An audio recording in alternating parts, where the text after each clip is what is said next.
कथा प्रारंभ होत है सुनहु वीर हनुमान। आसन आए विराजिए प्रभु, तेज पुंज बलवान सियावर रामचंद्र जी की जय। सिंह की सी पतली लचीली कमर वाले पीतांबर धारण किए हुए, शोभा और शील के भंडार, सूर्य कुल के भूषण श्री रामचंद्र जी को देखकर सखियां अपने आप को भूल गईं। धर धीरज एक आली सयानी, सीता सन बोली गहे पानी। बहुरी गौर कर ध्यान करेहू, भूप किशोर देख किन लेहू। एक चतुर सखी धीरज धरकर हाथ पकड़कर सीता जी से बोली, गिरिजा जी का ध्यान फिर कर लेना, इस समय राजकुमार को क्यों नहीं देख लेती। सकुच सिय तब नयन उघारे, सन्मुख दो रघु सिंह निहारे। नकसिक देखे राम के शोभा, सुमिर पिता पनु मनु अति क्षोभा। तब सीता जी ने सकुचा कर नेत्र खोले और रकुल के दोनों सिंहों को अपने सामने खड़े देखा। नख से शिखा तक श्री रामचंद्र जी की शोभा देखकर और फिर पिता का प्रण याद करके उनका मन बहुत क्षुब्ध हो गया। परबस सखिन लखी जब सीता, बयहु गहरु सब कहे सभीता। पुनियाहु बएहि बेरिया काली, अस कहे मन बेहसी एक आली। जब सखियों ने सीता जी को परवश यानी कि प्रेम के वश देखा, तब सब भयभीत होकर कहने लगी, बड़ी देर हो गई, अब चलना चाहिए, कल इसी समय फिर आएंगी। ऐसा कहकर एक सखी मन में हंसी। गुड़ गिरा सुन सिया सकुचानी, बयहु विलंब मातु भय मानी। धर बड़ धीर राम और आने, फिरी अपन पऊ पितु बस जाने। मंगल भवन मंगल हारी, उमा सहित जेहि जपत पुरारी। सखी की यह रहस्य भरी वाणी सुनकर सीता जी सकुचा गईं। देर हो गई जान उन्हें माता का भय लगा। बहुत धीरज धरकर वे श्री रामचंद्र जी को हृदय में ले आईं और उनका ध्यान करती हुई अपने को पिता के अधीन जानकर लौट चली।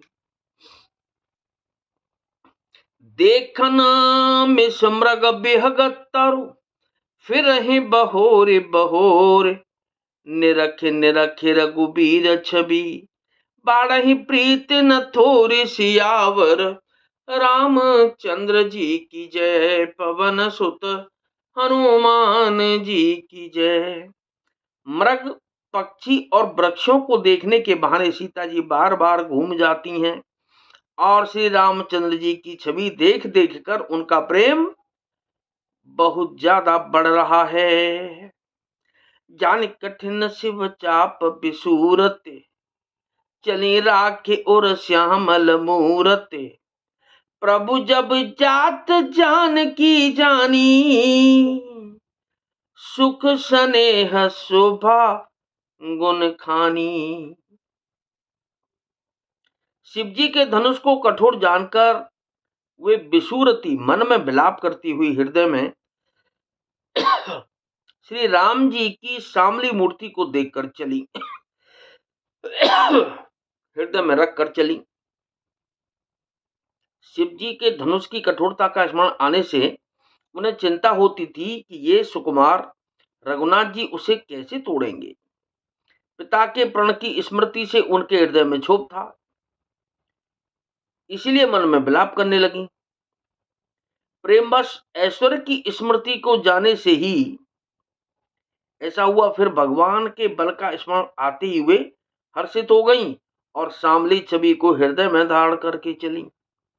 प्रभु श्री राम जी ने जब सुख, स्नेह, शोभा और गुणों की खान श्री जानकी जी को जाती हुई जाना,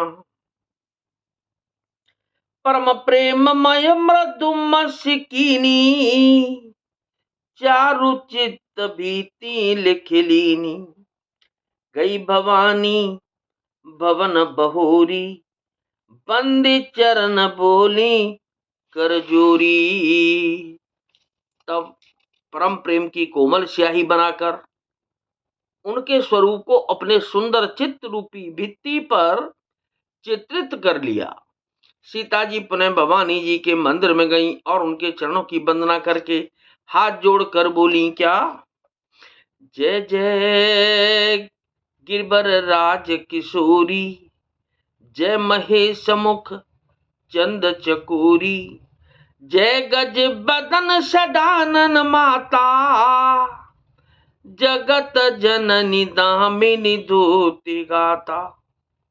हे श्रेष्ठ पर्वतों के राजा हिमांचल की पुत्री पार्वती, आपकी जय हो, जय हो। हे महादेव जी के मुख रूपी चंद्रमा की और टकटकी लगाकर देखने वाली चकोरी, आपकी जय हो।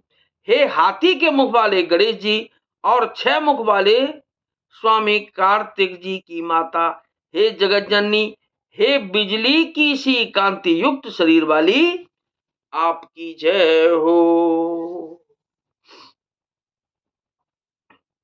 नहीं तब आदि मध्य अवसाना, अमित प्रबाहु वेद नहीं जाना, भव भव विभव पराभव कारिणी, विश्व विमोहन स्वबस बिहारिणी। आपका न आदि है, न मध्य है, न और न अंत है। आपके असीम प्रभाव को भेद भी नहीं जानते। आप संसार को उत्पन्न, पालन और नाश करने वाली हैं, विश्व को मोहित करने वाली और स्वतंत्र रूप से विहार करने वाली हैं। पति देवता सुति यमहु, मातु प्रथम तव रेख, महिमा यमितन सकहि कहि, सहस शारदा शेष सियावर। रामचंद्र जी की जय, पवन सुत हनुमान जी की जय। पति को इष्टदेव मानने वाली श्रेष्ठ नारियों में हे माता, आपकी प्रथम गणना है। आपकी अपार महिमा को हजारों सरस्वती और शेष जी भी नहीं कह सकती। कथा विसर्जन होतु है, विदा हो हनुमान, राम लखन और जानकी, सदा करें कल्याण सियावर। रामचंद्र जी की जय, पवन सुत हनुमान जी की जय।